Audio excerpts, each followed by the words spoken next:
Students, my self विकास कुमावत। और आज GOC का नेक्स्ट लेक्चर हम स्टार्ट करने जा रहे हैं। ठीक है, लास्ट लेक्चर है आज, अभी जीओसी खत्म कर लेंगे। ठीक है ना। तो पिछली क्लास में हमने कार्बोकेटाइन की स्टेबिलिटी की बात करी थी कि कार्बोकेटाइन की स्टेबिलिटी कैसे चेक करते हैं। ठीक है, 4-5 फैक्टर मैंने आपको ये बताए थे वहाँ पर कि भाई कहाँ कार्बोकेटाइन कम स्टेबल होगा, कहाँ ज़्यादा स्टेबल होगा, इसको कैसे चेक करते हैं। तो अनुनाद हो गया, अतिसंयुग्मन हो गया, आई प्रभाव हो गया, ब्रिज हेड हो गया, इसके अलावा बैक बॉन्डिंग हो गई। ठीक है, ये 5 फैक्टर मैंने आपको बता दिए थे। एक और है, एक छोटा सा पॉइंट है, वो हम डिस्कस कर लेते हैं, फिर उसके बाद में आगे हम कंटिन्यू करेंगे इसको। तो देखना जरा, नेक्स्ट अपने पास एक पॉइंट है भाई, जिसको हम बोलते हैं डांसिंग रेजोनेंस। ठीक है ना, डांसिंग रेजोनेंस। ठीक है, या इसको सीपीएम शॉर्ट में बोलेंगे। सीपीएम का मतलब है साइक्लो प्रोपाइल मिथाइल। ठीक है, एक कंपाउंड होता है भाई, इस कंपाउंड में एक अलग तरीके का अनुनाद होता है जिसको हम बोलते हैं डांसिंग रेजोनेंस। अब ये अनुनाद क्या है, तो एक कंपाउंड है भाई सीपीएम साइक्लोप्रोपाइल, ये होता है भाई साइक्लोप्रोपाइल, और इस पर लगा दो भाई मिथाइल और ये कार्बोकेटाइन, तो साइक्लोप्रोपाइल मिथाइल कार्बोकेटाइन। ये जो कार्बोकेटाइन है इसको हम बोलेंगे डांसिंग रेजो, इसमें एक अलग तरीके का अनुनाद होगा जिसको बोलेंगे हम सीपीएम, जिसको बोलेंगे डांसिंग रेजोनेंस। ठीक है, अब देखना इस कंपाउंड में आपको देखने पर लगेगा कि भाई अनुनाद की कोई भी कंडीशन इसमें फुलफिल नहीं हो रही है, कि भाई कोई भी संयुग्मन इसमें नहीं है, डबल सिंगल ऐसी कोई व्यवस्था नहीं है, डबल सिंगल पॉजिटिव, तो अनुनाद की कोई भी कंडीशन इसमें नहीं है। लेकिन फिर भी इसमें एक अलग तरीके का अनुनाद होता है जिसको हम डांसिंग रेजोनेंस बोलते हैं। देखना जरा, अच्छा ये घटना केवल इसी कंपाउंड में होती है और किसी कंपाउंड में नहीं होती है। क्या होगा कि मैंने पिछली क्लास में आपको बताया था कि भाई 3 कार्बन की रिंग है, रिंग जितनी छोटी होगी उसमें तनाव उतना ही ज्यादा होगा, छोटी रिंग तनाव ज्यादा। ठीक है, तो 3 कार्बन की रिंग है तो इसमें तनाव क्या होगा, ज्यादा होगा। तो 3 कार्बन की रिंग में तनाव ज्यादा होने की वजह से ये रिंग जो है, क्योंकि इधर पॉजिटिव चार्ज है, ये पॉजिटिव चार्ज क्या करेगा, इन सिग्मा बॉन्ड के इलेक्ट्रॉनों को अपनी ओर अट्रैक्ट करेगा। ठीक है, अपनी ओर अट्रैक्ट करेगा। जैसे ही ये वाला positive charge in sigma bonded इलेक्ट्रॉनों को अपनी ओर खींचेगा, तो इतने में क्या होगा कि भाई ये वाला बॉन्ड इधर जाएगा, तो जैसे ही बॉन्ड इधर जाएगा तो ये CH2 यहाँ तो आ जाएगा डबल बॉन्ड, ये वाला बॉन्ड ऊपर चला गया डबल बॉन्ड, और फिर यहाँ पर आ जाएगा पॉजिटिव चार्ज। क्लियर है बात, तो डबल बॉन्ड ऊपर की तरफ और इधर आ गया पॉजिटिव चार्ज। ठीक है, ऐसे ही अगर ये वाला बॉन्ड इधर जाएगा, ठीक है ना, तो बिल्कुल ऐसे ही काम होगा, और ये CH2 डबल बॉन्ड और यहाँ पर आ गया पॉजिटिव चार्ज। ठीक है ना, तो एक तरीके से ये काम लगातार चलता जाता है। कहने का मतलब है ये जो दोनों बॉन्ड है ना, ये ऐसे ऐसे ऊपर नीचे लगातार चलते जाते हैं, तो इस घटना को हम बोलते हैं डांसिंग रेजोनेंस। अब इससे क्या होगा, तो भाई इससे भी आवेश का वितरण हो रहा है। एक चीज देखना कि जो पॉजिटिव चार्ज आपको इस कार्बन पर दिख रहा है, वो पॉजिटिव चार्ज रेजोनेंस या डांसिंग रेजोनेंस की वजह से इस कार्बन पर शिफ्ट हो गया। जो यहाँ दिख रहा है वो पॉजिटिव चार्ज यहाँ शिफ्ट हो गया। ये सारा घटनाक्रम किसकी वजह से हुआ, सारा घटनाक्रम हुआ डांसिंग रेजोनेंस के कारण।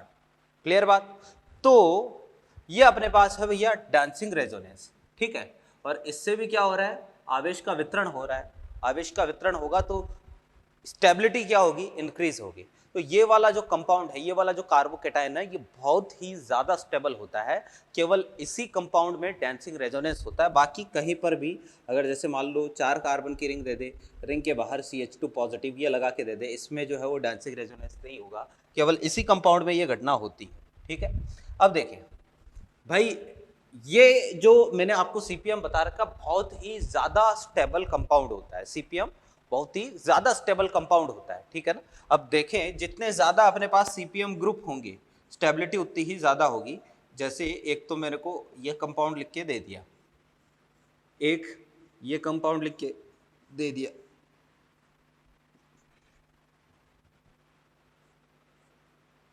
एक आपको ये कंपाउंड लिख के दे दिया,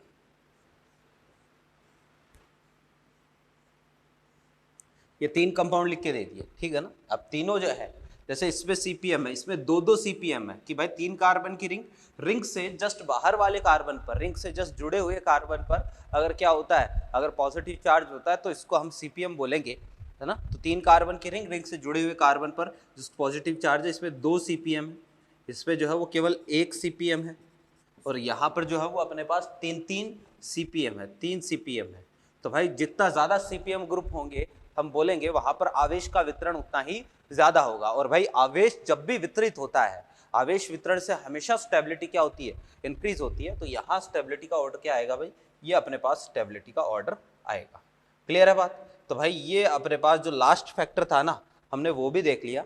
अब हम क्या करने वाले हैं, जितने भी फैक्टर अब तक अपन ने पढ़े हैं ना, उन सबको मिलाकर मैं आपको एक जनरल ऑर्डर बताऊंगा। किसका, स्टेबिलिटी ऑफ कार्बोकेटाइन का। तो स्टेबिलिटी ऑफ कार्बोकेटाइन का एक जो सामान्य सा ऑर्डर है, जनरल ऑर्डर है, ठीक है, वो मैं बताने जा रहा हूं। तो देखना जरा,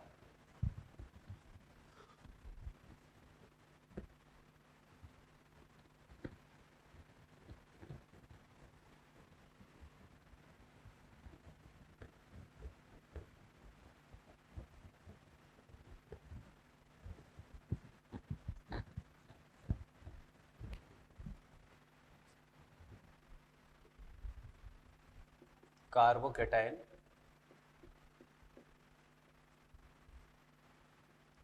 के स्थायित्व का सामान्य क्रम, है ना भाई, ये क्रम हमें देखना है। तो देखिए कि भाई जितने भी फैक्टर अब तक देखे, तो जो एरोमेटिक कार्बोकेटाइन होता है ना, एरोमेटिक, ये वाला कैसा है, एरोमेटिक, ये सबसे ज़्यादा स्टेबल होता है। एरोमेटिक कार्बोकेटाइन सबसे ज़्यादा स्टेबल होता है। एरोमेटिक के बाद में आएगा भाई ये वाला कार्बोकेटाइन, जिसमें बहुत ही ज़्यादा अनुनाद है, C6H5, तीन तीन बेंजीन रिंग जुड़ी हुई है, ट्राई बेंजीन या बेंजीन इसको बोल सकते हो आप, ठीक है। फिर इसके बाद में जो कार्बोकेटाइन आता है वो आता है भाई बैक बॉन्डिंग वाला, क्योंकि बैक बॉन्डिंग जो है, बैक बॉन्डिंग जो है वो भी एक तरीके का क्या होता है, अनुनाद होता है, और बहुत ही ज़्यादा स्टेबल होता है भाई बैक बॉन्डिंग वाला कार्बोकेटाइन। ये भी बैक बॉन्डिंग वाला हो गया, ये भी जैसे OH, ये भी जो है वो कौन सा हो गया, बैक बॉन्डिंग वाला हो गया। तो बैक बॉन्डिंग वाला कार्बोकेटाइन। बैक बॉन्डिंग के बाद में अपने पास आता है भाई ये वाला कार्बोकेटाइन, जिसको अभी अपन ने देखा, जिसको मैंने क्या बोला, CPM वाला कार्बोकेटाइन, ठीक है ना। एरोमेटिक, फिर आएगा भाई जिसमें ज़्यादा अनुनाद है वो वाला, फिर आएगा अपने पास CPM, ठीक है। CPM के बाद में भाई अपने पास आता है ये वाला कार्बोकेटाइन, जिसको बेंजाइलिक कार्बोकेटाइन हम बोलते हैं। ये बेंजाइलिक कार्बोकेटाइन। बेंजाइलिक के बाद में आएगा भाई 3 डिग्री वाला कार्बोकेटाइन, ये अपने पास है भाई 3 डिग्री कार्बोकेटाइन, 3 डिग्री, इसके पास 9 अल्फा हाइड्रोजन है। 3 डिग्री के बाद में आएगा भाई एलाइलिक कार्बोकेटाइन, ठीक है, ये है अपने पास एलाइलिक कार्बोकेटाइन, ठीक है। एलाइलिक कार्बोकेटाइन के बाद में अपने पास आएगा भाई ये वाला कार्बोकेटाइन 2 डिग्री, जिसके पास जो है वो अपने पास कितने हाइड्रोजन है, यहाँ पर 6 अल्फा हाइड्रोजन है, 6 अल्फा हाइड्रोजन के बाद में इसके पास भाई 3 अल्फा हाइड्रोजन है, ये 3 अल्फा हाइड्रोजन, ठीक है। तो 3 अल्फा हाइड्रोजन वाला हो गया। फिर इसके बाद में जो है वो बिना अल्फा हाइड्रोजन वाला कार्बोकेटाइन, यानी मिथाइल कार्बोकेटाइन आ जाएगा, ठीक है। तो भाई इसके बाद में अपने पास आएगा बिना अल्फा हाइड्रोजन मिथाइल कार्बोकेटाइन। फिर देखो इसके बाद में अपने पास ये वाला कार्बोकेटाइन आएगा। भाई देखो जरा, डबल बॉन्डेड है, और डबल बॉन्डेड कार्बन पर पॉजिटिव चार्ज, डबल बॉन्डेड का मतलब इलेक्ट्रोनेगेटिविटी ज़्यादा है, ज़्यादा इलेक्ट्रोनेगेटिव पर पॉजिटिव चार्ज कम स्टेबल होता है, ज़्यादा इलेक्ट्रोनेगेटिव पर नेगेटिव चार्ज ज़्यादा स्टेबल होता है, ठीक है ना। तो ये वाला कम इलेक्ट्रोनेगेटिव है, ये ज़्यादा इलेक्ट्रोनेगेटिव है, ज़्यादा इलेक्ट्रोनेगेटिव पर पॉजिटिव चार्ज आएगा तो स्टेबिलिटी क्या करेगा, डिक्रीज करेगा, ठीक है ना। और फिर इसके बाद अपने पास आएगा भाई ब्रिज हेड, और सबसे लास्ट में अपने पास आता है भाई एंटी एरोमेटिक, ये एंटी एरोमेटिक,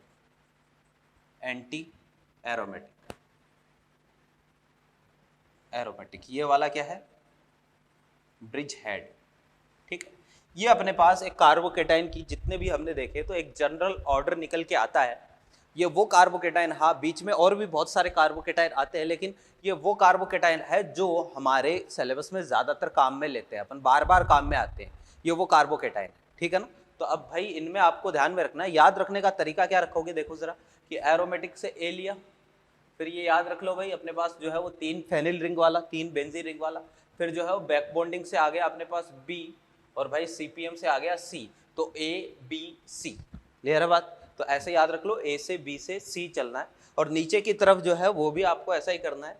एंटी एरोमेटिक से ए ले लिया, ब्रिज हेड से बी ले लिया, ठीक है। और इसको याद रखने के लिए, ये बेंजीन जैसा कुछ दिख रहा है तो इसको साइक्लिक बेंजीन बोल देता हूँ, साइक्लिक बेंजीन, ठीक है। तो भाई इससे मैं ले लेता हूँ सी, तो नीचे की तरफ से भी ए बी सी, और बीच वाले जो है वो तो सीक्वेंस जो है वो छोटी सी सीक्वेंस है। ये तीनों का मैंने आपको पहले ही बता रखा है, यहाँ आप कंसेप्चुअली चेक कर ही सकते हो, तो बीच वाले वैसे याद रह जाएंगे।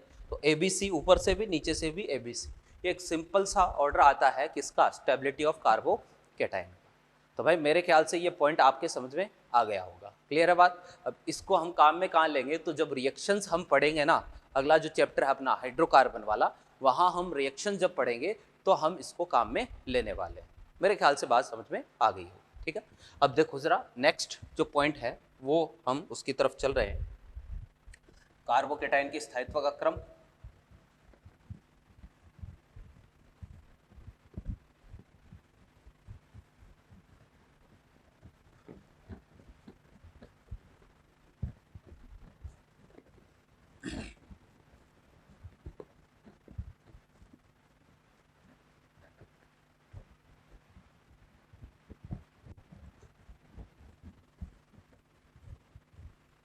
भाई नेक्स्ट जो है लास्ट अपने पास सीओसी का एप्लीकेशन है, और वो है मुक्त मूलक का स्थायित्व, ठीक है। देखेंगे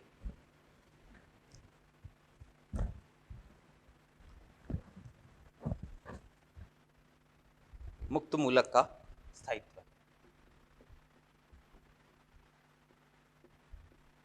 या मुक्त मूलकों का स्थायित्व।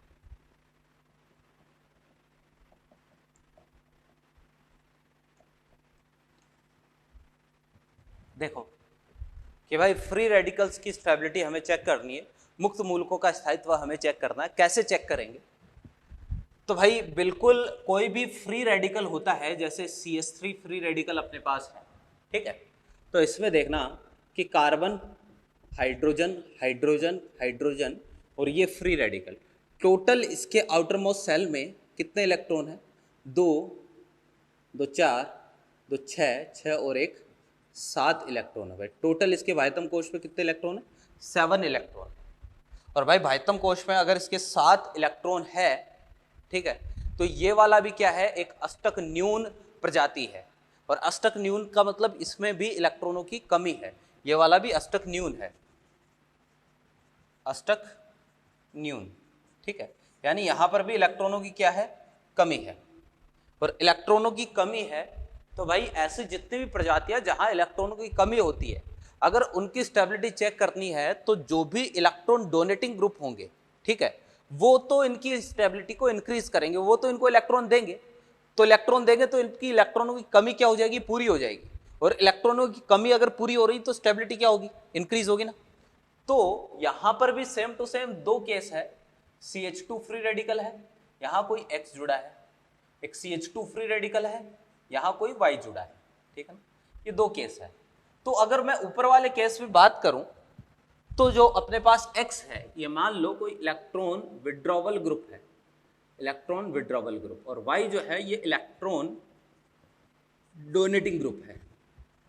तो Y जो है वो क्या करेगा, इलेक्ट्रॉन देगा, इलेक्ट्रॉन देगा तो इसका इफेक्ट +I +H और +M इफेक्ट हो, ठीक है। जो भी इलेक्ट्रॉन डोनेटिंग ग्रुप होते हैं उनका इफेक्ट प्लस वाला होता है, +I +M +H वाला होता है। और इलेक्ट्रॉन विड्रॉवल ग्रुप है तो इसका -I या -M इफेक्ट हो सकता है, क्लियर है बात। तो भाई देखना जरा कि प्लस वाले इफेक्ट जो है, प्लस वाले जो ग्रुप है वो तो क्या करेंगे, इलेक्ट्रॉन देंगे। और भाई अगर CH2 और ये ऑड इलेक्ट्रॉन, फ्री इलेक्ट्रॉन, मुक्त मूलक ऑलरेडी इलेक्ट्रॉन न्यून प्रजाति है, इसको इलेक्ट्रॉन दिए जाएंगे तो इसके इलेक्ट्रॉनों की पूर्ति हो जाएगी, इसके इलेक्ट्रॉनों की जो कमी है वो क्या होगी, डिक्रीज होगी। और अगर इसके इलेक्ट्रॉनों की कमी दूर हो गई तो भैया इस केस में इसकी स्टेबिलिटी क्या होगी, इंक्रीज होगी, ठीक है ना। तो यहां पर क्या होगा, नीचे वाले में, ऊपर वाले में क्या होगा, कि भाई पहले से इलेक्ट्रॉन न्यून है, पहले से इलेक्ट्रॉनों की कमी है और ज्यादा इससे इलेक्ट्रॉन जो है वो विड्रॉ किए जा रहे हैं, और ज्यादा इसको परेशान किया जा रहा है। पहले से परेशान था, इलेक्ट्रॉनों की कमी से जूझ रहा था, और ज्यादा इलेक्ट्रॉन इससे लिए जा रहे हैं, खींचे जा रहे हैं। तो भैया यहाँ पर जो है वो ये इलेक्ट्रॉन विड्रॉवल ग्रुप लगे हैं, ये इसकी स्टेबिलिटी को क्या करेंगे, डिक्रीज करेंगे। यानी मैं ऐसा बोल सकता हूं मुक्त मूलक का स्थायित्व, मुक्त मूलक का स्थायित्व है ना, ये समानुपाती आएगा किसके, प्लस आई प्लस एम प्लस एच प्रभाव के, और व्युत्क्रमानुपाती आएगा माइनस आई और माइनस एम। भाई सेम टू सेम केस, बिल्कुल ऐसा ही केस हमने कार्बोकेटाइन में भी देखा था। और कार्बोकेटाइन भी तो अपने पास इलेक्ट्रॉन न्यून होता है, तो वो भी इलेक्ट्रॉन न्यून था, ये भी इलेक्ट्रॉन न्यून है। तो दोनों का कंसेप्ट क्या है, बिल्कुल सिमिलर है, बिल्कुल सेम है, कुछ भी अंतर नहीं है, दोनों का कंसेप्ट बिल्कुल सेम है। ठीक है ना, कि भाई जैसे हमने कार्बोकेटाइन की स्टेबिलिटी चेक करी थी, ठीक वैसे ही कार्ब एनाइन की ठीक वैसे ही मुक्त मूलक की स्टेबिलिटी भी चेक करनी है। लिख देता हूं कि मुक्त मूलक को का स्थायित्व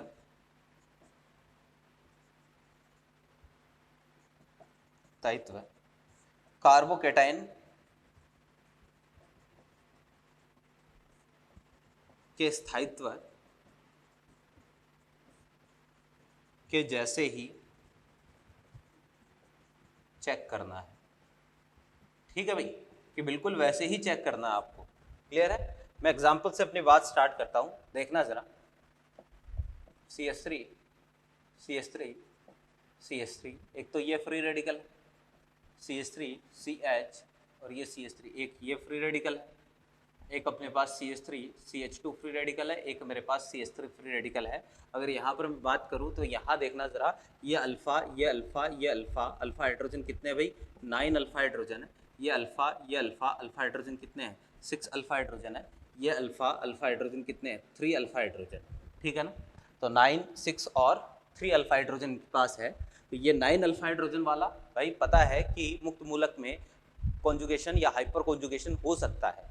अगर हाइपर कॉन्जुगेशन है तो जितने ज़्यादा अल्फा हाइड्रोजन है हम बोलेंगे प्लस एच प्रभाव उतना ही ज़्यादा होगा। इसमें प्लस एच प्रभाव ज़्यादा होगा, 9 अल्फा हाइड्रोजन। तो सबसे ज़्यादा अगर स्टेबिलिटी चेक करें तो स्टेबिलिटी का ऑर्डर भाई देखो ज़रा, ये वाला 3 डिग्री है, ये 2 डिग्री है, ये 1 डिग्री है, ये मिथाइल फ्री रेडिकल है, तो सबसे ज़्यादा 3 डिग्री स्टेबल होगा, फिर 2 डिग्री, फिर 1 डिग्री, और सबसे कम स्टेबल कौन सा होगा, मिथाइल फ्री रेडिकल सबसे कम स्टेबल होगा। तो this will be the order of stability of free radicals. बिल्कुल किसके जैसा आ रहा है, कार्बोकेटाइन के जैसा ही आ रहा है। वहां पर भी 3 डिग्री सबसे ज्यादा स्टेबल था, फिर 2 डिग्री, 1 डिग्री, और फिर methyl free radical, methyl carbocation, तो बिल्कुल उसी के जैसा ऑर्डर आ रहा है। वहां कुछ एक्सेप्शन भी थे, लेकिन यहाँ कोई एक्सेप्शन नहीं है। जैसे अगर मैं बात करूं कि ये अनुनाद वाला है ना, और ये 3 डिग्री वाला है, तो ज्यादा स्टेबल कौन सा होगा भाई, अनुनाद वाला ही ज़्यादा स्टेबल होगा, क्योंकि अनुनाद वाले की प्रायिकता हम ज़्यादा रखते हैं। तो अनुनाद वाला जो है वो ज़्यादा स्टेबल होगा किससे, 3 डिग्री वाले से। क्लियर बात?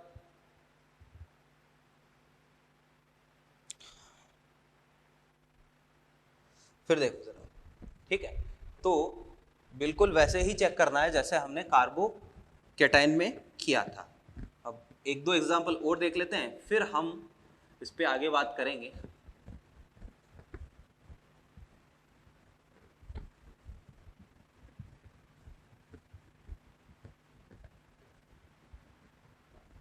देखना भाई, मैं एक दो एग्जाम्पल लिख रहा हूँ, आप वीडियो को पॉज करें और इन एग्जाम्पल्स में चेक करें भाई किसकी स्टेबिलिटी कम होगी, किसकी स्टेबिलिटी ज़्यादा होगी, कौन सा वाला फ्री रेडिकल कम स्थायी होगा और कौन सा वाला फ्री रेडिकल ज़्यादा स्थायी होगा। सिंपल सा काम है।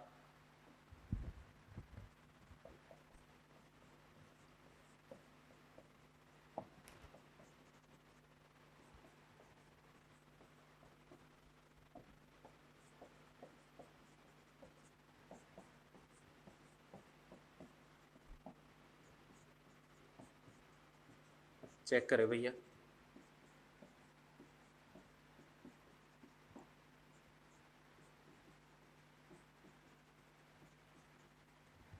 ठीक है भाई, इनमें इनमें आपको चेक करना है। एक और एग्जांपल लिख रहा हूँ, वहां पर भी देखना है।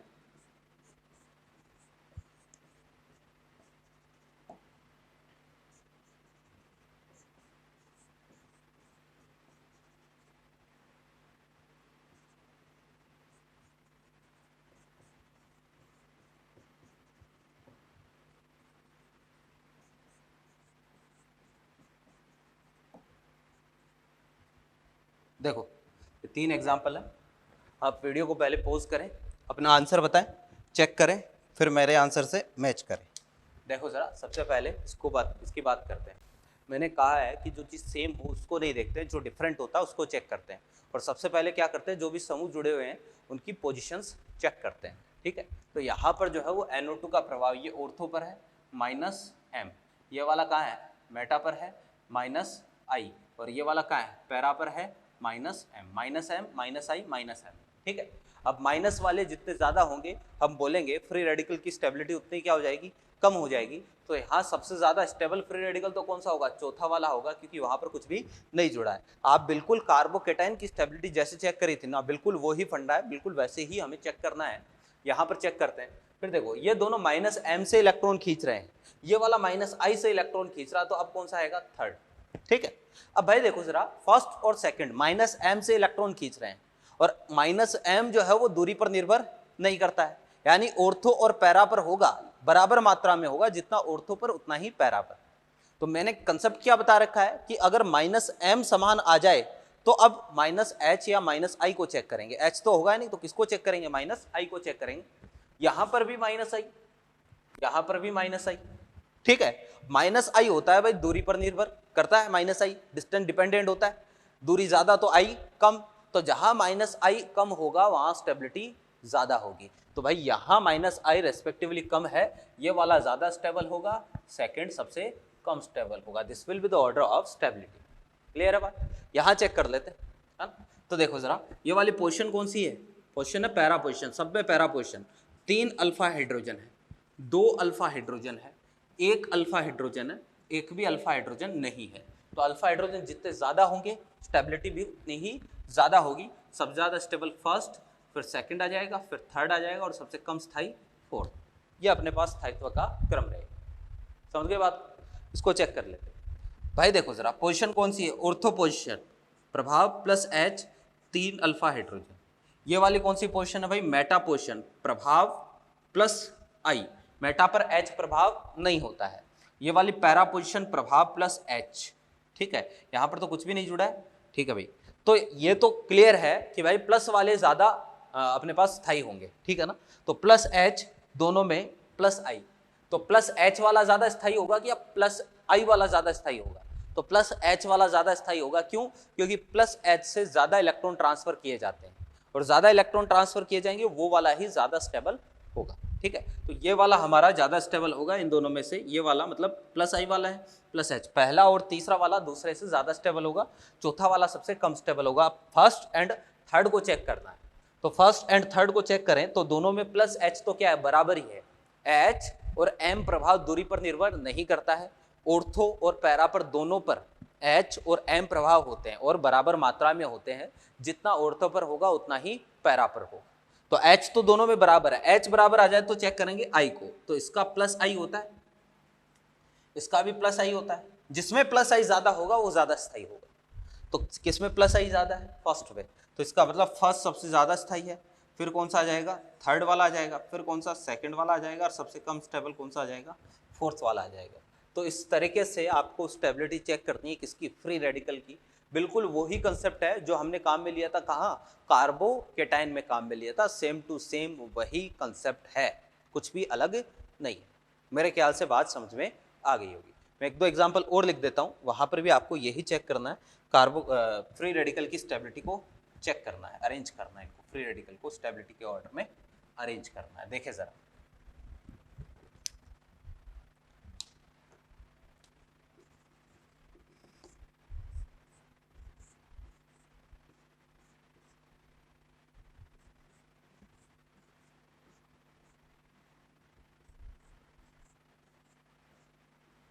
चेक करें भाई इनको स्टेबिलिटी के ऑर्डर में।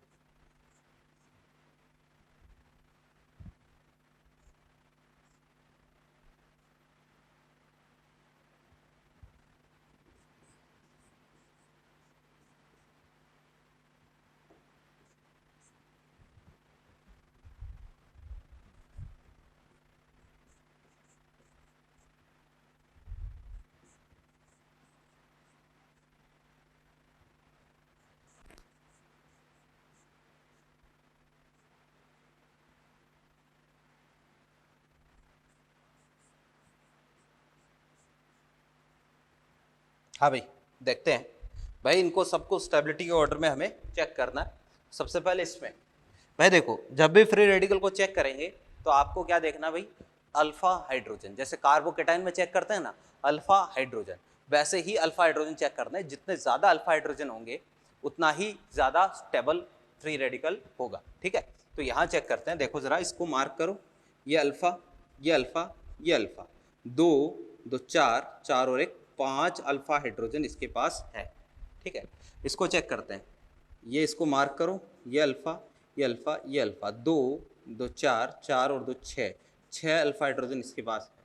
इसको चेक करते हैं, ये अल्फा, ये अल्फा, ये अल्फा, इसको चेक करते हैं, दो दो चार, चार और तीन 7, 7 अल्फा हाइड्रोजन इसके पास है। इसको चेक करते हैं, इसको, ये अल्फा, ये अल्फा, ये अल्फा, इसको चेक करेंगे तो दो दो और एक तीन, तीन और एक चार, 4 अल्फा हाइड्रोजन इसके पास है। इसको चेक करते हैं, ये अल्फा, ये अल्फा, ये अल्फा, इसके पास 3 अल्फा हाइड्रोजन है। ठीक है ना, तो सबसे ज़्यादा जितने अल्फा हाइड्रोजन होंगे स्टेबिलिटी उतनी ही ज़्यादा होगी। तो तीसरे वाले के पास सबसे ज़्यादा स्टेबल है, इसके तीसरे वाले के पास सबसे ज़्यादा अल्फा हाइड्रोजन है, फिर जो है वो दूसरा वाला 6 अल्फा हाइड्रोजन, फिर पहले वाले के पास 5 अल्फा हाइड्रोजन है, फिर कौन सा हो जाएगा भाई चौथा वाला, और फिर कौन सा हो जाएगा पांचवा वाला। ये अपने पास स्टेबिलिटी का ऑर्डर आ जाएगा। ठीक है ना, सिंपल सा काम है भाई, वैसे ही चेक करना है जैसे हमने किस में चेक किया था, जैसे कार्बोकेटाइन में चेक किया था। यहाँ चेक करते हैं भाई, देखो जरा, डबल सिंगल फ्री रेडिकल अनुनाद है, डबल सिंगल फ्री रेडिकल अनुनाद है, double single free radical, double single free radical, सब में अनुनाद है। ठीक है, तो अनुनाद है तो अनुनाद तो सब में कॉमन आ गया, तो अनुनाद कॉमन आ गया तो अल्फा हाइड्रोजन चेक कर लो। तो इस पे चेक करते हैं भाई, देखना जरा, ये अपने पास अल्फा अल्फा, बाकी ये वाला तो सब में क्या है कॉमन है, ये वाला सब में कॉमन है तो इसको कंसिडर करने की जरूरत नहीं है। जैसे ये वाला है तो ये तो सब में कॉमन है, इसको कंसिडर करने की जरूरत नहीं है। तो देखना जरा, अल्फा, ये दोनों अल्फा हो गए, तो इसके पास बेसिकली ऐसे कितने अल्फा हाइड्रोजन है जो हाइपर कॉन्जुगेशन में जा सकते हैं, तो 3, 3 और 2, 5 अल्फा हाइड्रोजन हाइपर कॉन्जुगेशन में जा सकते हैं। इसके पास ये अल्फा, ये अल्फा, 2 2 4 अल्फा हाइड्रोजन ऐसे जो हाइपर कॉन्जुगेशन में जा सकते हैं। इसके पास चेक करते हैं, ये अल्फा, ये अल्फा, तो 2 और एक 3, 3 अल्फा हाइड्रोजन ऐसे है जो हाइपर कॉन्जुगेशन में जा सकते हैं। तो सबसे ज़्यादा स्टेबल कौन सा हो जाएगा भाई, सेकंड वाला सबसे ज़्यादा स्टेबल हो जाएगा, फिर थर्ड वाला हो जाएगा, फिर फोर्थ वाला हो जाएगा, और सबसे कम स्टेबल फर्स्ट वाला। तो ये अपने पास स्थायित्व का क्रम रहेगा। क्लियर है बात? तो भाई कुछ इस तरीके से हम कार्ब मुक्त मूलकों के स्थायित्व का क्रम चेक करेंगे।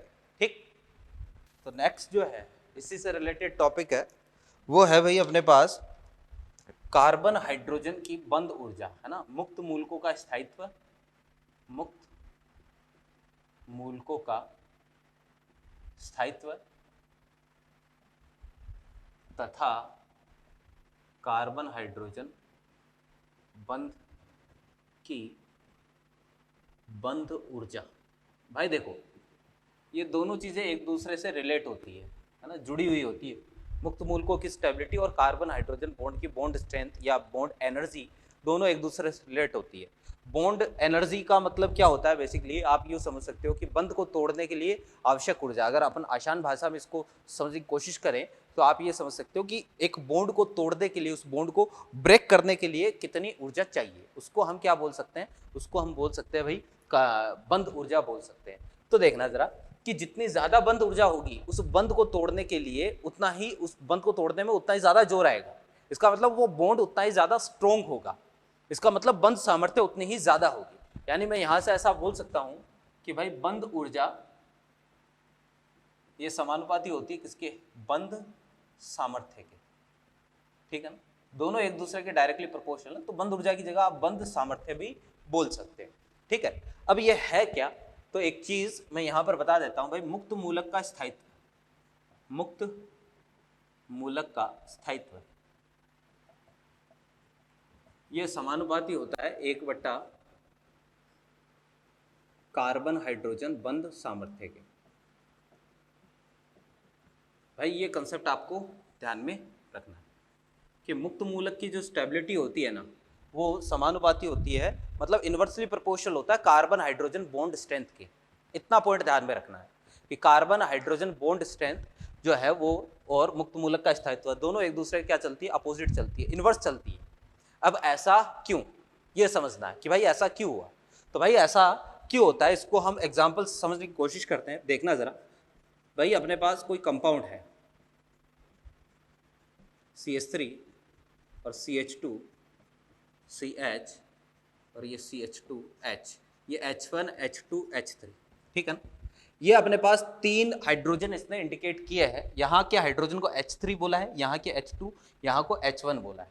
और ये पूछेगा आपसे कि भाई कौन सा कार्बन हाइड्रोजन बॉन्ड यहाँ पर ज्यादा स्ट्रॉन्ग है, कि कौन सा वाला बंध आसानी से टूटेगा, कौन सा वाला बंध, यानी ये 3 बॉन्ड है ना, कार्बन H3, कार्बन H2 और कार्बन H1, इन तीनों में से कौन सा वाला आसानी से टूटेगा और कौन सा वाला आसानी से नहीं टूटेगा, हमें ये चीज चेक करनी है।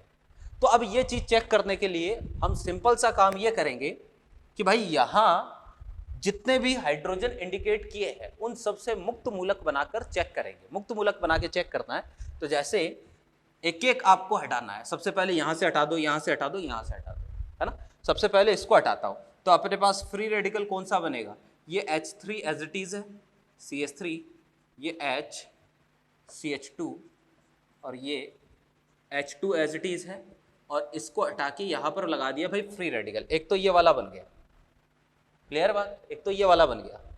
यहां इसको हटाते हैं तो CH3 C H3 और CH3 CH2 CH और ये CH2 और ये H1 एज इट इज, ठीक है ना। एक एक हटाना है आपको, फिर इसको हटा देते हैं तो एक फ्री रेडिकल ये वाला बन जाएगा, ये फ्री रेडिकल बना, और बाकी के दो एज इट इज रखो, CH2 CH H2 और CH2 और ये H1, ठीक है ना। तो ये अपने पास जो है वो टोटल जो है 3 तरीके के अलग अलग फ्री रेडिकल बन गए, क्लियर बात। अब इन तीनों फ्री रेडिकल में हमें क्या चेक करना है, इनकी स्टेबिलिटी चेक करनी है। तो ये वाला जो है वो कौन सा है भाई, ये वाला 1 डिग्री है। अल्फा हाइड्रोजन कितने इसके पास, हाँ ये वाला हाइड्रोजन भी अल्फा ही होगा, भले ही इसको इंडिकेट कर रखा है, उससे कोई फर्क नहीं पड़ेगा, है ना। ये अल्फा हाइड्रोजन ही होगा, 2 अल्फा हाइड्रोजन इसके पास है। इसको चेक करते हैं, ये वाला 2 डिग्री है, 2 डिग्री, है ना। और अल्फा हाइड्रोजन कितने हैं, 2 और 1 3, 2 और 3 5, तो टोटल जो है वो अपने पास 5 अल्फा हाइड्रोजन इसके पास है। यहाँ चेक करते हैं तो इसके पास जो है वो अल्फा हाइड्रोजन, ये अल्फा, ये अल्फा, ये अल्फा, 3 डिग्री है। और अल्फा हाइड्रोजन कितने हैं भाई, 3 3 6 6 और 2 8 अल्फा हाइड्रोजन इसके पास है। तो अगर स्टेबिलिटी चेक करें तो ये वाला सबसे ज्यादा स्टेबल होगा, ठीक है। इसको नंबरिंग दे देता हूं, फर्स्ट, सेकंड और थर्ड। तो स्टेबिलिटी का ऑर्डर क्या आया भाई, स्टेबिलिटी का ऑर्डर आया, थर्ड वाला सबसे ज्यादा स्टेबल, फिर सेकंड वाला, फिर फर्स्ट वाला। ये अपने पास स्टेबिलिटी का ऑर्डर आ गया। अब देखना जरा कि फ्री रेडिकल जितना ज्यादा स्टेबल होगा, भाई जो चीज स्टेबल होती है वो हमेशा जल्दी बनती है, ये चीज ध्यान में रखें, स्टेबल चीज हमेशा जल्दी बनती है। तो फ्री रेडिकल जितना ज्यादा स्टेबल होगा वो उतना ही जल्दी बनेगा। समझ रहे हो बात को, कि ये वाला फ्री रेडिकल अगर स्टेबल है तो उसका मतलब ये जल्दी बनेगा, और अगर फ्री रेडिकल जल्दी बन रहा है, ये वाला फ्री रेडिकल जो है वो जल्दी बन रहा है, तो जल्दी अगर बनेगा तो इसका मतलब ये वाला जो कार्बन हाइड्रोजन बॉन्ड है ये जल्दी टूटेगा। जितनी जल्दी बॉन्ड ब्रेक होगा फ्री रेडिकल उतनी जल्दी बनेगा। ये तो कंसेप्ट है ना अपना, कि भाई जितनी जल्दी बॉन्ड बनेगा, है ना, जितनी जल्दी बॉन्ड ब्रेक होगा फ्री रेडिकल उतनी ही जल्दी बनेगा, ये कंसेप्ट है। तो ये वाला स्टेबल फ्री रेडिकल है, जल्दी बनेगा, इसका मतलब ये वाला बॉन्ड जल्दी टूटेगा। फिर भाई ये वाला बॉन्ड जो है वो सबसे, ये वाला जो है वो फ्री रेडिकल अपने पास सबसे कम स्टेबल है, कम स्टेबल है, देरी से बनेगा, देरी से बनेगा, इसका मतलब ये वाला बॉन्ड धीरे टूटेगा। तो भाई अगर मैं बॉन्ड स्ट्रेंथ की बात करूं, बॉन्ड स्ट्रेंथ की बात करूं तो कार्बन H3 बॉन्ड सबसे वीक होगा, कार्बन H2 बॉन्ड आएगा, फिर अपने पास आएगा भाई कार्बन H1 बॉन्ड। ये अपने पास बॉन्ड स्ट्रेंथ का ऑर्डर आएगा, carbon H3, carbon H2, carbon H1। समझ गए, क्लियर है बात को, कि भाई जितना ज्यादा स्टेबल फ्री रेडिकल होगा, ये वाला फ्री रेडिकल सबसे ज्यादा स्टेबल था, इसकी बंद ऊर्जा या बंद सामर्थ्य सबसे कम होगी। तो इस तरीके का क्वेश्चन भी आपको दे सकता है, पूछ सकता है कि भाई कहां पर फ्री रेडिकल कम स्टेबल बन रहा है, कहां ज्यादा स्टेबल बन रहा है, इससे रिलेटेड प्रॉब्लम आपको दे सकता है। जैसे एक क्वेश्चन में आपको दे देता हूं, वहां आपको यही काम करना है, क्लियर है बात। तो देखना जरा,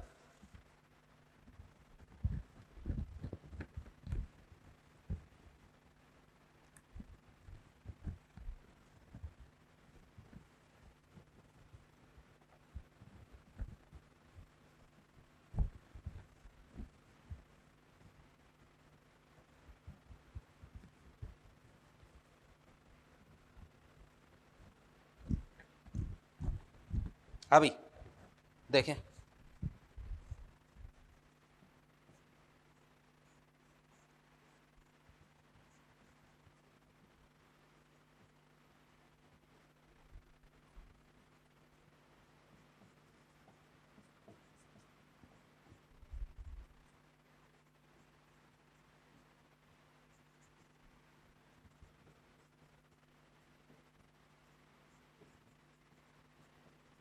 हाँ भाई देखो, यहाँ आपको यही काम करना है।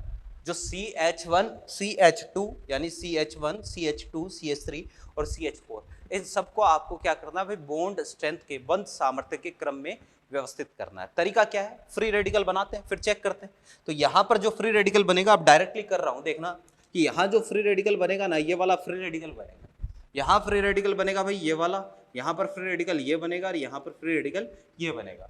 अगर मैं इस फ्री रेडिकल की बात करूँ तो ये वाला फ्री रेडिकल बेंजीन के साथ अनुनाद में है, और इसके साथ ही इसके पास 3 और 2 5 अल्फा हाइड्रोजन इसके पास है, प्लस अनुनाद है, अनुनाद। इसके पास अनुनाद नहीं है। अल्फा हाइड्रोजन कितने हैं, 2 2 4 4 और 3 7 अल्फा हाइड्रोजन है, अनुनाद नहीं है।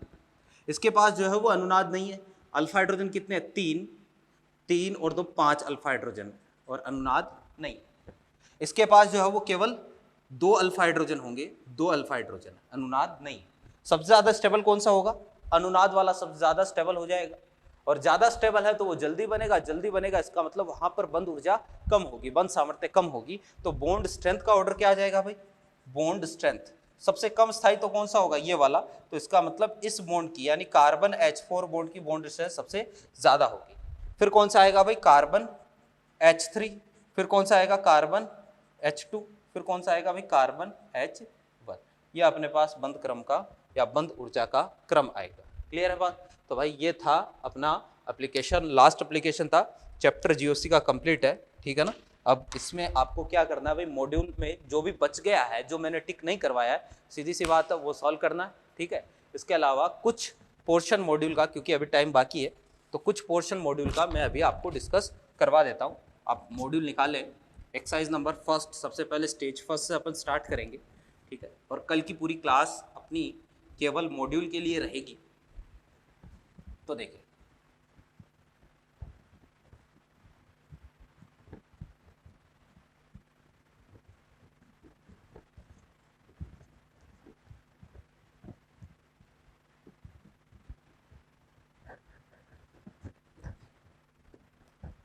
हाँ भाई,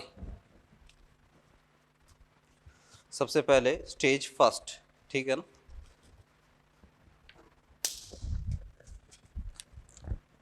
स्टेज फर्स्ट, ठीक है। स्टेज फर्स्ट में सबसे पहले क्वेश्चन नंबर 1 आपको बोल रहा है कि which is non aromatic compound. अब भाई नॉन एरोमेटिक, और नीचे देखो जरा नाम लिख रखा है। अब नाम जब भी लिख रखा हो ना, तो हमें क्या करना होता है भाई, उस केस में इनकी स्ट्रक्चर पता होनी चाहिए। तो नाम मैंने सबका आपको लिखा रखा, आप लास्ट वाला लिखना साइक्लो ऑक्टा टेट्राईन, ठीक है। ये वाला जो है इसके बारे में मैंने आपको बताया था कि देखने पर आपको लगेगा नॉन एरोमेटिक, देखने पर आपको लगेगा कि ये एंटी एरोमेटिक कंपाउंड है, क्योंकि 8 पाई इलेक्ट्रॉन है, लेकिन एक्चुअल में ये किस स्ट्रक्चर में रहता है, ये किस शेप में रहता है, ये जो है वो इस शेप में रहता है, जो कि टब लाइक स्ट्रक्चर बताई थी ना, ये वाले टब लाइक, टब लाइक। और टब लाइक स्ट्रक्चर जो है वो नॉन प्लेनर होती है, नॉन प्लेनर। और ये वाला जो है वो नॉन प्लेनर होने की वजह से कैसा हो जाएगा, नॉन एरोमेटिक हो जाएगा, नॉन एरोमेटिक। क्लियर है बात। फिर देखो जरा, अपन सिलेक्टेड क्वेश्चन ही लेंगे। क्वेश्चन नंबर 4, ठीक है। क्वेश्चन नंबर 4 आपको थ्योरेटिकल क्वेश्चन दे रखा है, एक बोल रहा है which of the following statement is correct about resonance, यानी अनुनाद के संदर्भ में। इंग्लिश वाला मॉड्यूल मेरे पास है भाई, आप हिंदी में हो तो मैं हिंदी में भी ट्रांसलेट कर देता हूँ। अनुनाद के संदर्भ में कौन सा कथन सही है, आपको ये पूछ रखा है, ठीक है। तो जो सबसे पहला बोल रखा है कि the position of atoms must be the same, यानी कि सभी परमाणुओं की व्यवस्था समान होनी चाहिए। बिल्कुल सही बात है भाई, अनुनाद जब भी चलेगा तो परमाणु की व्यवस्था क्या रहेगी, बिल्कुल समान रहेगी।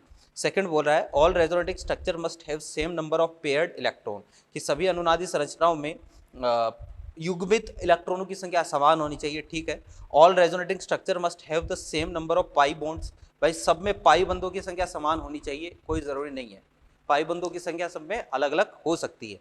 All resonating structure have different arrangement of bond, बिल्कुल भाई जितने भी रेजोनेटिक स्ट्रक्चर है उनमें बंधों की व्यवस्था अलग अलग हो सकती है। तो इसमें जो है वो थर्ड वाला गलत है, बाकी फर्स्ट सेकंड और फोर्थ ये चारों सही है। तो ऊपर जो दे रखा है ना इज करेक्ट, तो इसको आपको क्या करना है, इज इनकरेक्ट, यानी क्वेश्चन को आप ये कर लेना, इसमें स्लाइटली करेक्शन है, हिंदी में है या नहीं है ये मेरे को आइडिया नहीं है, कल मैं हिंदी वाला मॉड्यूल लेके आ जाऊंगा तो उसमें अपन अच्छे से देख लेंगे। तो क्वेश्चन नंबर 4 में आपको ये करना है कि निम्न में से अनुनाद के संदर्भ में निम्न में से कौन सा कथन गलत है, आपको ये पूछा है, असत्य है, ठीक है ना। तो थर्ड वाला जो है वो गलत है। फिर इसके बाद में भाई कोई और क्वेश्चन जो है वो हम देख लेते हैं। क्वेश्चन नंबर 7 देखो, क्वेश्चन नंबर 7, दो कंपाउंड दे रखे आपको, एक तो कंपाउंड ये वाला दे रखा है NH3+, एक कंपाउंड भाई आपको ये वाला दे रखा है,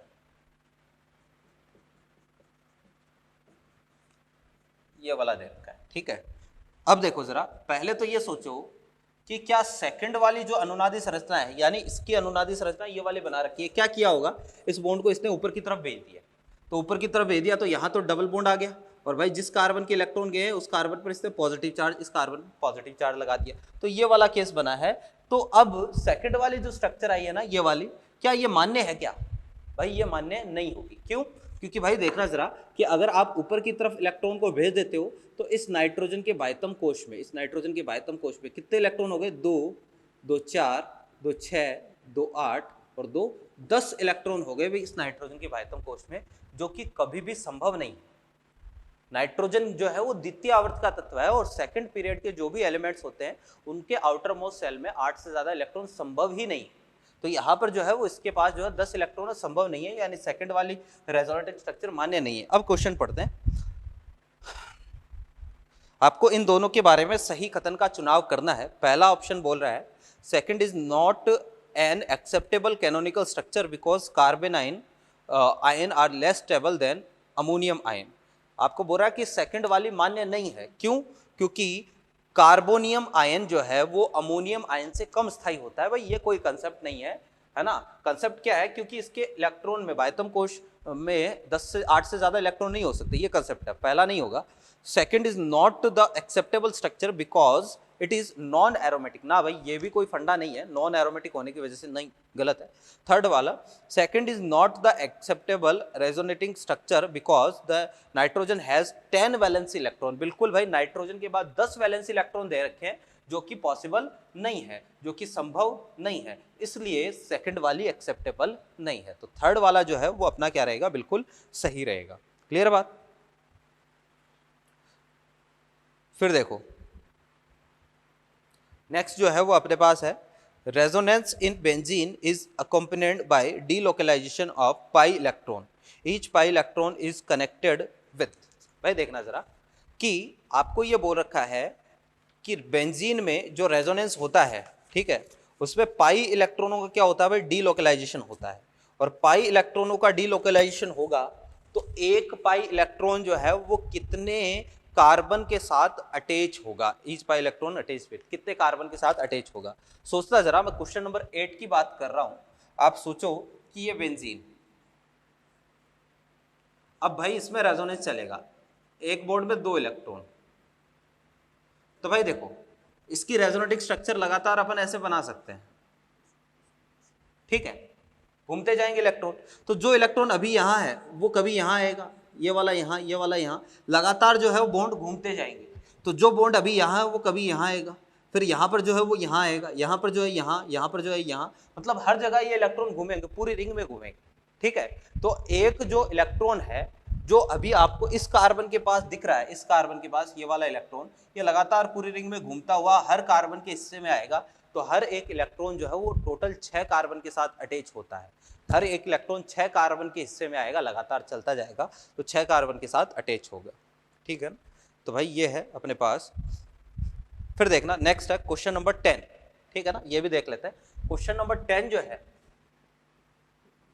ये आपको क्या बोल रहा है कि the number of pi electron present in cyclobutadienyl anion C4H4-2, ये आपको दे रखा है, क्लियर। और इसमें क्या बोल रहा है कि भाई पाई इलेक्ट्रॉन कितने होंगे, ये पूछा है। तो भाई एक काम करते हैं, इसकी जो है वो हम डी यू निकालते हैं, ठीक है ना, इसकी क्या करेंगे, डी यू निकालेंगे, तो इसकी डी यू निकालते हैं, देखना जरा क्या आती है डी यू। भाई डी यू निकालने के लिए आप एक काम करो, C+1, यही तो है formula, C+1 - H + X - N by 2, तो C+1 माइनस हाइड्रोजन 4/2, 2 कैंसिल, तो 5 - 2, DU कितना आया? 3 आया। ठीक है, और भाई DU 3 आने का मतलब इसमें 3 क्या हो सकते हैं? डबल बॉन्ड हो सकते हैं, क्योंकि पाई इलेक्ट्रॉन काउंट करना है तो अपन को पाई वाले रिंग को काउंट नहीं करना है ना, पाई इलेक्ट्रॉन काउंट करना है तो हम डबल बॉन्ड या ट्रिपल बॉन्ड काउंट करेंगे, या फिर एक ट्रिपल बॉन्ड एक डबल बॉन्ड। तो कितने पाई इलेक्ट्रॉन हो सकते हैं? 1 2 3 4 5 6। तो इसके पास जो है वो ओवरऑल 6 पाई इलेक्ट्रॉन, जितने DU आती है उसके अकॉर्डिंग पाई इलेक्ट्रॉन हम बता देंगे। क्लियर बात? तो ये था क्वेश्चन नंबर 10। फिर इसके बाद में भाई क्वेश्चन नंबर हम देख लेते हैं। आप तो 11 और 12 नंबर का तो देखने की ज़रूरत नहीं है, मेरे ख्याल से आप कर लेंगे। फिर भी डाउट रह जाए तो आप मेरे को व्हाट्सएप कर दें, हम आपका डाउट सॉल्व करने की पूरी कोशिश करेंगे। क्वेश्चन नंबर 13 देख लेते हैं। नाम दे रखे हैं, कोई दिक्कत नहीं है। क्वेश्चन नंबर 13 आपको conjugated double bond is present in, भाई किसमें संयुग्मी द्विबंध यानी डबल बॉन्ड संयुग्मन में किसमें उपस्थित है? आपको केवल इनकी स्ट्रक्चर्स बनानी है, जो भी नाम दे रखे हैं स्ट्रक्चर बनाते ही पता चल जाएगा किसमें डबल बॉन्ड अल्टरनेट ऑर्डर में है। तो पहला 1,2 ब्यूटाडाइईन, भाई देखो जरा 1,2 ब्यूटाडाइईन, ये होता है भाई 1,2 ब्यूटाडाइईन। 1 और 2 पे है क्या डबल बॉन्ड संयुग्मी पोजीशन पर? नहीं है। दूसरा 1,3 ब्यूटाडाइईन,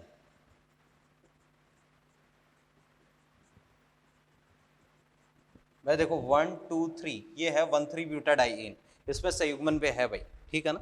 तीसरा 1,2 पोजीशन पर आ जाए तो संयुग्मन हो ही नहीं सकता। 1 और 2 पे आ जाए तो लगातार डबल बॉन्ड आ गए, ये तो संयुग्मन हो ही नहीं सकता। अगला है चौथा बीटा ब्यूटाइलिन, इसमें तो एक ही है ब्यूटाइलिन, इसमें तो एक ही है, तो ये तो संयुग्मन होगा ही नहीं, ठीक है ना। फिर भाई इसके अलावा आपको और कोई क्वेश्चन, क्वेश्चन नंबर 16 देख लेते हैं, क्वेश्चन नंबर 16 और क्वेश्चन नंबर 17 भी देख लेंगे भाई, ठीक है। तो देखो which statement is correct for resonance energy of benzene, कि बेंजीन की अनुनादी ऊर्जा के संदर्भ में निम्न में से कौन सा कथन सत्य है? अनुनादी ऊर्जा क्या होती है भाई? अनुनादी ऊर्जा अपने पास होती है कि भाई किसी भी कंपाउंड की जो सबसे ज्यादा स्थायी अनुनादी संरचना होती है वो, और अनुनादी संकर, सबसे ज्यादा स्थायी अनुनादी संरचना और अनुनादी संकर, इन दोनों के बीच का जो ऊर्जा अंतराल है, जो एनर्जी गैप है, उसको ही हम रेजोनेंस एनर्जी बोलते हैं। सबसे ज्यादा स्थायी अनुनादी संरचना और अनुनादी संकर के मध्य ऊर्जा अंतराल को ही अनुनादी ऊर्जा बोला जाता है। क्लियर है बात? और अनुनादी ऊर्जा किसी कंपाउंड की जितनी ज्यादा होती है ना, स्टेबिलिटी उस कंपाउंड की उतनी ज्यादा होती है। ये चीज ध्यान में रखना कि किसी भी यौगिक का स्थायित्व अनुनादी ऊर्जा के प्रोपोर्शनल होता है। जितनी ज्यादा अनुनादी ऊर्जा होती है, यह माना जाता है कि उसमें उतना ही ज्यादा अनुनाद होगा, और जितना ज्यादा अनुनाद होगा स्टेबिलिटी उतनी ही ज्यादा होगी। तो पहला ऑप्शन आपको दे रखा है, required energy for breaking of CH bond in benzene is resonance energy, यानी बेंजीन में कार्बन हाइड्रोजन बंध को तोड़ने के लिए आवश्यक ऊर्जा। ना भाई, इसका बंध को तोड़ना या जोड़ने से कोई रिलेशन नहीं होता है। सेकंड ऑप्शन दे रखा है कार्बन कार्बन बंध को तोड़ने के लिए आवश्यक ऊर्जा, ना, गलत है। थर्ड ऑप्शन दे रखा है it is measurement of stability of benzene. Fourth option आपको दे रखा है internet change is resonance energy. तो भाई measurement of stability of benzene, ये बेंजीन की स्थायित्व का मापन है एक तरीके से, बिल्कुल किसी भी कंपाउंड के स्थायित्व का, जिसमें भी अनुनाद होता है उस कंपाउंड की स्टेबिलिटी का मापन हम अनुनादी ऊर्जा से कर सकते हैं, ठीक है ना। तो third option will be correct. Question number 17 जो है वो आपको क्या कह रहा है? 17 कह रहा है which of the following resonating structure of 1 methoxy 1,3 butadiene is less stable, ठीक है। ये अपना है क्वेश्चन नंबर 17। देखना जरा कि क्वेश्चन नंबर 17 को कैसे चेक करेंगे। तो जो मैंने आपको points to check stability of resonating structure, यानी अनुनादी संरचनाओं का स्थायित्व है, चेक करने के जो पॉइंट मैंने आपको बताए थे ना, बिल्कुल वही पॉइंट काम में लेने हैं एक एक करके, और आपको स्टेबिलिटी चेक करनी। देखें क्वेश्चन नंबर है अपने पास 17। भाई पहला ऑप्शन आपको ये दे रखा है, देखो जरा, पहले मैं लिख देता हूं फिर हम बात करेंगे। CH double bond CH CHO और ये CH3 और ये पॉजिटिव। दूसरे नंबर पे हम देखेंगे CH2 और ये CH negative CH double bond O। Third वाला जो है वो है अपने पास CH2 negative CH positive CH double bond CH O CH3। और फोर्थ ऑप्शन आपको दे रखा है CH2CH और CH नेगेटिव, CH पॉजिटिव और OCH3। क्लियर है बात? तो अब देखना इन चारों में से हमें स्टेबिलिटी चेक करनी है। तो स्टेबिलिटी चेक करने के जो रूल्स, जो पॉइंट्स मैंने आपको बताए थे, पहला पॉइंट क्या था, सबसे पहले चेक करना है एरोमेटिक नॉन एरोमेटिक, तो वो तो फंडा लगेगा नहीं क्योंकि कोई भी साइक्लिक नहीं है। दूसरा पॉइंट बताया था पोलर नॉन पोलर, तो नॉन पोलर वाला जिस पर आवेश नहीं है वो वाला जो है वो ज्यादा स्टेबल होगा। तो चेक करो इनमें से कोई नॉन पोलर है क्या, आवेश है, आवेश है, आवेश है, आवेश है, कोई भी नॉन पोलर नहीं है। ठीक है, तो तीसरा पॉइंट पर आते हैं, जिसमें ज्यादा पाई बॉन्ड होते हैं वो ज्यादा स्टेबल होता है। तो ज्यादा पाई बॉन्ड किसमें भाई, इसमें 2 पाई बॉन्ड है, इसमें जो है वो 2 पाई बॉन्ड है, यहाँ 1 पाई बॉन्ड है, यहाँ पर भी 1 पाई बॉन्ड है। इसका मतलब फर्स्ट और सेकंड तो ज्यादा स्टेबल होंगे, या तो थर्ड या फोर्थ। कम स्टेबल पूछा ना, इसने पूछा सबसे कम स्थायी, तो या तो थर्ड वाला कम स्थायी होगा या फोर्थ वाला कम स्थायी होगा। अब देखना जरा थर्ड और फोर्थ में से कैसे चेक करना है। फिर हम चेक करते हैं भाई एक तरीके से चार्ज, कि ज्यादा इलेक्ट्रोनेगेटिव पर नेगेटिव चार्ज स्टेबल होता है, कम इलेक्ट्रोनेगेटिव पर पॉजिटिव चार्ज स्टेबल होता है। ठीक है ना, तो यहां पर कार्बन पर नेगेटिव, कार्बन पर पॉजिटिव, कार्बन पर नेगेटिव, कार्बन पर पॉजिटिव, कार्बन पर ही नेगेटिव आ रहा है, कार्बन पर ही पॉजिटिव आ रहा है। लेकिन फोर्थ वाले में एक चीज है कि भाई यहां ऑक्सीजन है और ऑक्सीजन के बाजू में जो है वो पॉजिटिव चार्ज। याद करो मैंने लास्ट क्लास में आपको बैक बॉन्डिंग वाला कंसेप्ट बताया था, तो वहां पर मैंने कहा था कि भाई पॉजिटिव चार्ज वाले कार्बन से जुड़े हुए परमाणु पर अगर लोन पेयर या नेगेटिव चार्ज आए वहां पर बैक बॉन्डिंग हो सकती है। तो यहाँ देखो जरा, यहाँ बैक बॉन्डिंग हो जाएगी। हाँ, बैक बॉन्डिंग इधर से भी हो सकती है, आप कहोगी सर ये भी तो बना लेगा, लेकिन इसमें देखो एक ही तरफ से है, इसमें 2 तरफ से एक तरीके से। तो फोर्थ वाला ज्यादा स्थायी है, थर्ड वाला कम स्थायी है, तो सबसे कम स्थायी कौन सा आ गया, रेस्पेक्टिवली थर्ड वाला सबसे कम स्थायी आ गया। क्लियर है बात? फिर देखो जरा, इसके बाद में आपको पूछा है सबसे most stable carbocation, question number 18। तो क्वेश्चन नंबर 18 में मोस्ट स्टेबल कार्बोकेटाइन पूछा है, तो भाई आप चेक करो इनमें से कौन सा एरोमेटिक है। ठीक है ना, जो एरोमेटिक होगा वो ज्यादा स्टेबल होगा। अब भाई क्वेश्चन नंबर 18 में 18 पहला वाला जो दे रखा है ना वो आपको ये दे रखा है। अब ये वाले भाई साहब तो कैसे हो गए, एंटी एरोमेटिक हो गए, तो ये तो कम स्थायी हो जाएगा। सेकंड वाला जो है वो ट्रोपाइलियम आयन है, और भाई ट्रोपाइलियम आयन आपको पता ही है कैसा होता है भाई, स्टेबल होता है ना, ये एरोमेटिक होता है। थर्ड वाला साइक्लोहेक्साइल कार्बोकेटाइन है, और फोर्थ वाला जो है वो अपने पास एक एरोमेटिक है। भाई ये भी एरोमेटिक है, ये भी एरोमेटिक है, और एरोमेटिक वाला तो स्टेबल होता ही होता है। लेकिन यहाँ 3 कार्बन की रिंग है, यहाँ 7 कार्बन की रिंग है। इसमें डबल सिंगल पॉजिटिव अनुनाद कम है, double single positive single double, double single double single double single positive, इसमें अनुनाद भी ज्यादा है और रिंग भी ज्यादा कार्बन की है, तनाव कम है, तो स्टेबिलिटी सबसे ज्यादा किसकी होगी, इसकी होगी, ये वाला ज्यादा स्थायी होगा। क्लियर है बात? तो भाई ये है अपने पास क्वेश्चन नंबर 19 तक एक बार हम देखते हैं। ठीक है ना, फर्स्ट पोर्शन हमने एक्सरसाइज फर्स्ट का कंप्लीट कर लिया, बाकी जो है वो हम अगली क्लास में इसको डिस्कस करेंगे। जितने भी क्वेश्चन बच गए आपने सॉल्व कर लिए अब तक तो ठीक है, नहीं किए तो अभी भी कर लेना, एक दिन का टाइम है अपने पास। और भाई बाकी जो है वो हम यहाँ से इसको कल कंप्लीट कर लेंगे, टॉपिक को पूरा मॉड्यूल कल हम सॉल्व कर लेंगे। ठीक है ना, आज वाली क्लास या इससे पहले की किसी भी क्लास में आपको कोई भी डाउट रहा हो तो बिल्कुल आप मेरे से डिस्कस करें, मेरे को व्हाट्सएप करें, हम आपका डाउट सॉल्व करने की पूरी कोशिश करेंगे। CLC आपके साथ थी, आपके साथ है और हमेशा आपके साथ रहेगी। ठीक है, उम्मीद करते हैं कि जल्दी ही आपकी ऑफलाइन क्लासेस भी चालू हो जाए। ठीक है ना, ताकि हम और बढ़िया से अपना काम कर सकें। तो बाकी हम यहाँ से कंटिन्यू करते हैं नेक्स्ट क्लास में। Thank you.